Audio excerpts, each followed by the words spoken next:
Assalamualaikum warahmatullahi wabarakatuh.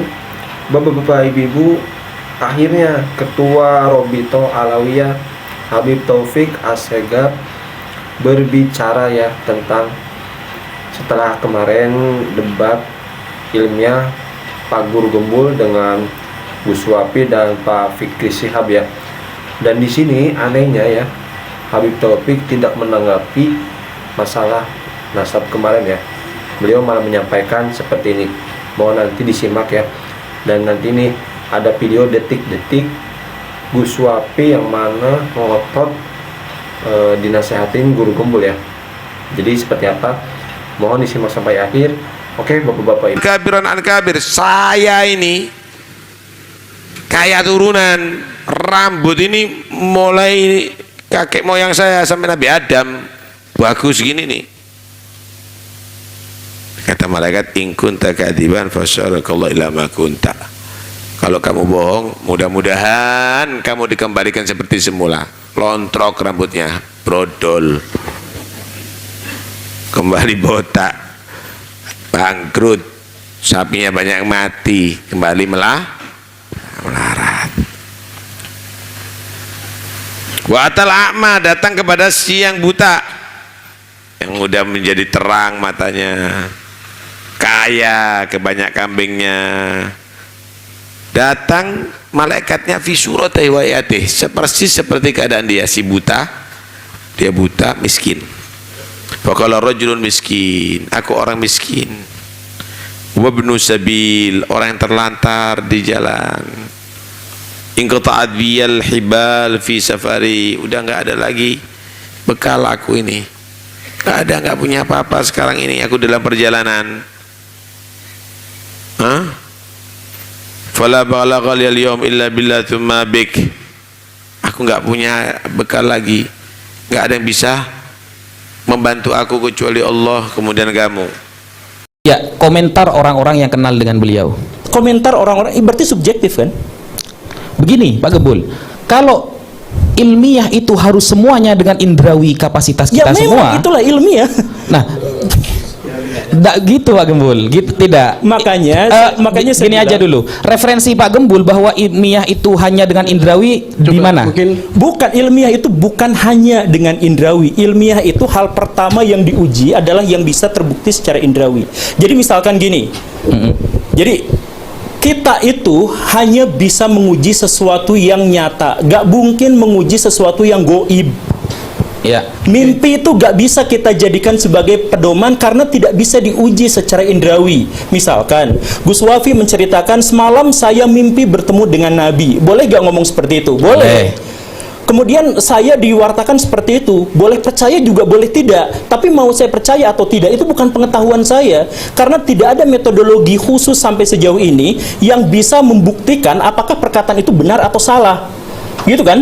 Oke. Nah, jadi karena tidak ada pengujinya, maka itu tidak disebut sebagai ilmiah, tidak bisa disebut secara akademik, tidak bisa diuji. Apa yang bisa diuji dari sesuatu yang goib? Sekarang ada pernyataan, ada seorang yang mengatakan bahwa ini begini. Dari mana dari mana metodologi yang kita gunakan untuk mengatakan bahwa dia telah jujur? Ya dari komentator-komentator orang sebelahnya. Komentator orang sebelahnya itu subjektif. Ada orang yang dekat, ada orang yang jauh, dan kita benar-benar tidak tahu soal itu. Jadi itu goib.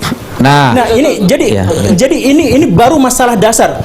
Indrawi bukan satu-satunya, ini justru malah level yang paling dasar agar kita bisa mengetahuinya secara ilmiah. Jadi kalau misalkan sejak awal sudah dikatakan bahwa ini subjektivitas, buktinya apa? Buktinya pengakuan seseorang diuji berdasarkan komentar orang di sekelilingnya, subjektif. Kemudian yang kedua, tidak didasarkan pada bukti-bukti sezaman dan sudah ditegaskan. Oke, sudah seperti itu. Dan kemudian yang ketiga itu subjektif, kemudian tidak didasarkan pada sezaman, tidak sesuai dengan ini dan tidak memiliki metodologi verifikatif yang jelas. Misalkan, ya sudah selesai. Artinya ini tidak lagi bisa ilmiah. Kalaupun misalkan nanti menyebutkan ini dari kitab-kitab, mohon maaf ya, itu bukan dari Islam, tapi itu adalah produk tradisi masyarakat Arab dan masyarakat Islam pada waktu itu. Karena Islam hanya memerintahkan untuk belajar ilmu nasab, bukan bagaimana menjelaskan metodologi nasab. Sehingga metodologi yang tadi dijelaskan itu bukan Islam dan tidak ilmiah. Itu hasil tradisi masyarakat pada waktu itu yang bisa dibantah, dan karena tidak, misalkan ya, dan karena tidak sesuai dengan metodologi yang lebih modern, ya ayo kita diskusikan terkait ini gitu. Jadi sekali lagi ya, ada nggak cara selain secara subjektif tadi itu, ada nggak cara yang bisa menjelaskan dari mana Pak Ali Asyakran itu jujur misalkan? Oke, terima kasih banyak Pak Guru. Ini diskusi yang menarik ketika kita membahas tentang mengkritisi ilmu nasab. Ketika kita mengkritisi ilmu nasab, hak setiap orang. Pak Guru juga berhak mengkritisi ilmu nasab. Dan Robitoh Alawiyah ini lembaga pencatat nasab yang memang berpegang pada kaidah ilmu nasab. Kebetulan Kiai Imaduddin juga berpegang pada ilmu nasab. Betul. Ilmu nasab sama ilmu nasab ketemu diskusi kemarin, bisa tuh sama. Jadi ketika ilmu nasabnya kita tidak punya pada platform yang sama, terus kita mengkritisi ilmu nasab, memang dia menjadi kritik bukan seputar isu nasabnya Mbak Alwi, tapi kritik diskusi seputar seberapa ilmiah ilmu nasab. Itu pun juga mungkin menjadi tema yang menarik ke depan gitu ya Pak Guru ya, tentang seberapa ilmiah, seberapa bisa diterima ilmu nasab. Ilmu nasab ini seperti yang disampaikan oleh Gus Wafi, yang dipandang oleh Pak Guru sebagai ilmu yang mungkin tidak ilmiah, adalah metode yang digunakan secara generasi bergenerasi. Jadi kalau misalnya kita mau tanya Pak Guru baik apa enggak orangnya, tanya sama saya yang pernah ketemu, kita sezaman, kita bisa ngomong. Ketika kita mau tahu tentang si sumber Ali Asyakran misalnya baik atau enggak, kita nggak bisa tanya sama orang yang hidup di zaman itu, mau nggak mau baca tulisan, mau nggak mau baca siapa yang pernah mengutip tentang beliau, itu mau nggak mau, karena sumbernya itu. Apakah bisa memastikan? Ya nggak bisa. Bahkan saya ditanya tentang Pak Guru, baik nggak Pak Guru orangnya, saya jawab baik. Saya pun juga bukan berarti menjadi orang yang bisa memastikan bahwa Pak Guru baik, nggak begitu. Poin lain adalah kalau misalnya kita berstatement dalam setiap ilmu manapun, bahkan DNA, misal seperti Pak Guru berstatement, jadi di dunia Arab itu mengisbat nasab tuh harus tes DNA gitu. Nah itu juga harus kita telaah gitu. Apakah betul di dunia Arab itu, di luar kalau dia tes DNA baru diisbat? Kami survei nggak ketemu satupun nakobah yang mengisbat lewat tes DNA. Satupun orang yang hasil tes DNA akhirnya dia ketemu nih tiba-tiba jadi keturunan Rasulullah, nggak ada sampai sekarang. Diisbat sama nakobah manapun nggak ada. Artinya setiap statement itu normal, bisa salah, bisa benar. Perspektif kita bisa salah, bisa benar, iya. Dari perspektif ilmu-ilmu DNA misalnya. Terus poin lain misalnya, kalau misalnya kita lihat bagaimana kita bisa men-track orang yang jauh di belakang Ali Asyakran, Ubaidillah. Bagaimana kita bisa men-track ilmu apa yang bisa digunakan? Ada filologi, ada arkeologi yang bisa juga berperan di sana. Nah, ada filolog misalnya menyampaikan berdasarkan ilmu filologi, Ubaidillah bin Ahmad ini tokoh fiktif. Berdasarkan filologi, Ubaidillah ini tokoh fiktif. Itu sebuah kesimpulan hasil dari penelitian. Kita minta penelitiannya, apakah pernah meneliti manuskripnya, pernah datang ke Hadramut kah, cek semua peninggalannya. Kami berdiskusi dengan, nanti setelah ini ada sesi penonton, masih ada sesi tentang filologi yang kita menghadirkan Prof. Titi Pujastuti dan Prof. Yasmin Syahab. Mereka yang akan menjelaskan bagaimana kesimpulan sampai pada filologi bisa membatalkan nasab Ba'alawi atau membatalkan keberadaan Ubaidillah. Apa proses yang harus dijalani begitu Pak? Nanti aja. Cuman ya, soalnya kalau gak ada timernya, saya belum selesai menjelaskan, Pak Guru ada yang ingin disampaikan. Cuman maksudnya gini, gitu. ini saya sampaikan kepada semua yang ada di sini gitu ya. Jadi gini, ilmu nasab sudah disampaikan tadi ya, bahwa itu adalah ilmu tradisi, itu buatan manusia, dan disampaikan dari generasi ke generasi sebagai kaidah Oke, itu yang pertama. Jadi lepaskan itu dari Islam karena itu tidak ada dalam Quran dan Sunnah. Quran dan Sunnah hanya memerintahkan kita untuk mempelajari nasab, tetapi tidak menjelaskan bagaimana metodologinya. Metodologinya dibuat oleh manusia. Karena itu, maka dia sangat boleh dikritik dan wajib mengikuti perkembangan zaman. Nah, seiring dengan perkembangan zaman, maka orang-orang sekarang memiliki metodologi ilmiah dalam hal historiografi itu diambilnya dari mana? Pertama kalinya siapa? Imam Bukhari dan Imam Muslim. Ketika mereka melakukan kritik hadis, itu menjadi metodologi paling standar di masa lampau dan dikembangkan sampai saat ini untuk bisa mengetahui bagaimana sejarah di masa lampau itu terjadi. Jadi kalau misalkan kita mengkritik ilmu nasab, itu tidak apa-apa. Karena apa? Ilmu nasab adalah tradisi masyarakat masa lampau ketika mereka belum tahu metodologi yang lebih meyakinkan. Nah, sekarang ada banyak metodologi yang lebih meyakinkan. Jadi maksudnya, makanya saya bilang sejak awal saya tidak sesuai sependapat dengan Kiai Imad. Karena apa? Karena sama-sama menggunakan ilmu nasab. Padahal ini janjinya adalah diskusi ilmiah. Ilmiah itu yang tadi Bapak sampaikan itu bukan ilmiah, itu teologis karena didasarkan pada ketidaktahuan kita. Kan didasarkan pada ketidaktahuan kan? Saya tidak tahu gitu. Misalkan tadi Bapak bertanya kepada saya, bagaimana caranya untuk mengetahui saya baik dan buruk? Ya tidak tahu. Ya memang tidak tahu. Yang mengetahuinya itu apa? Kita lepas dari hal-hal yang goib. Ilmiah itu gak peduli sama hal-hal yang goib. Kita fokus pada saya diketahui baik dan buruknya itu dari mana? Dari rekening saya ditransfer kemana? Apakah ke yatim piatu ataukah ke tempat dugem? Misalkan dari jejak-jejak yang bisa kita uji secara empiris.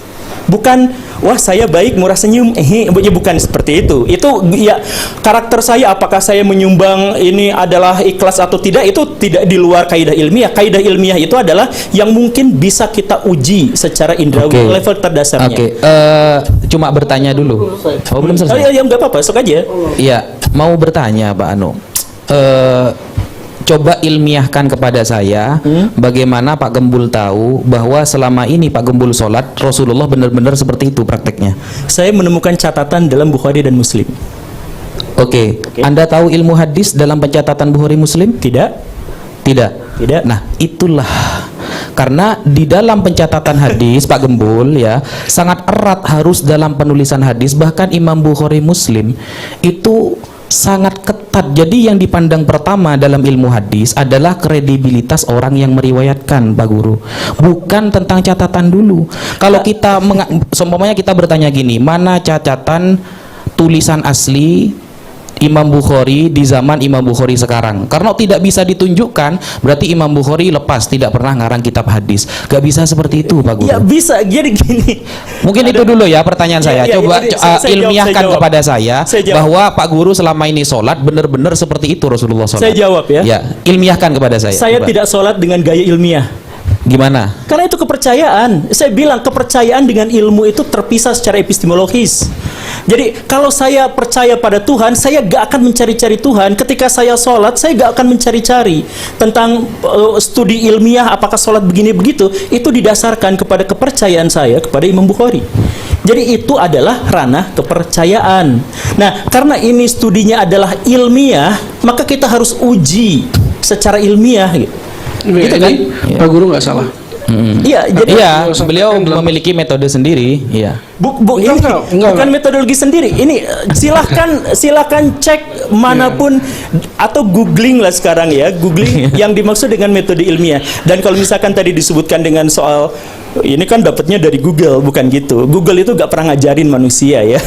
Google itu adalah mesin pencari. Google itu mengkoneksikan antara manusia dengan orang lain. Jadi kalau saya baca tulisan Gus Baha di Google, itu saya bukan belajar dari Google. Saya belajarnya dari Gus Baha dan menggunakan Google sebagai metodologinya. Jadi gitu ya. Nah, jadi kembali lagi, silahkan googling, silahkan cari informasi terkait apapun yang dimaksud dengan ilmiah. Itu level paling dasarnya adalah kita harus menguji secara objektif, bukan subjektif ya. Kalau subjektif bisa kesana kesini.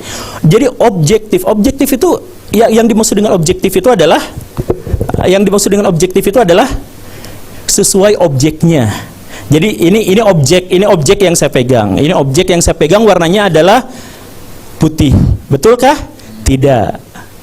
ini tidak warna putih, ini subjektif, ini konsensus manusia menyebut ini putih, padahal kita sama sekali tidak mengetahui warnanya. Tapi kalau misalkan saya sebut bahwa botol ini, saya sebut di sini, botol ini ada di sini, ini objektif karena objeknya memang ada di sini. Begitulah. Jadi ilmiah itu artinya objektif. Kenapa? Karena dia bisa diuji sepanjang zaman. Jadi saya mohon maaf, kalau misalkan nanti ada uji statistik, kalau misalkan nanti ada uji DNA dan sebagainya, itu adalah ilmu pasti karena sudah ada metodologi yang bisa diuji kapanpun, bagaimanapun caranya, di tempat manapun, terhadap objek-objek yang manapun, hasilnya sama. Nah, kalau misalkan yang nasab tadi itu, karena tergantung pada misalkan pernyataan dari orang-orang yang ada di sini dan sebagainya, itu subjektif. Bisa nggak kita masukkan? Bisa, sangat bisa. Kalau dia tidak bertentangan dengan fakta-fakta objektif yang ditemukan. Gitulah kurang lebihnya.